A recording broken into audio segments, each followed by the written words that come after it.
అరటిపండు ఒకటి. ఇప్పుడు పరింకాయ తిన్నావు మళ్ళీ అరటిపండు అంట. కాదు షుగర్ ఉంది, అరటిపండు అని సతాయిస్తాను. అరటిపండు ఏది షుగర్ తిని చచ్చిపోయింది? కాదు, షుగర్ ఉంది మళ్ళీ ఇప్పుడు పరింకాయ ఇచ్చినాను మళ్ళీ అరటిపండు అంటావు. అవన్నీ తిని ఏమైపోయేది? అరటిపండు తింటే చచ్చిపోతావు. చచ్చిపోతావు. నువ్వేం చచ్చిపోతావు? ఇప్పుడు నువ్వు చచ్చిపోతే నాకు ఇప్పుడు ఖర్చులకు డబ్బులు లేవు. అత్తయ్య షుగర్ ఉంది. షుగర్ లేదు మా అనుకో. షుగర్ లేదా? లేదత్త. చూడు షుగర్ లేదంటే లేదా? లేదా ఇది పీక్కుండే కూడా రాదు కానీ మళ్ళా అది కాదు ఇది కావాలంటావు. కాదా చూడా?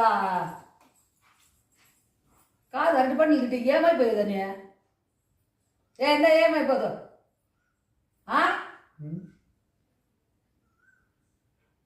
ఇవన్నీ చేపిస్తాను కదా, ఈసారి 7,000 వస్తుంది కదా, ఒక చీర తీసిస్తావా?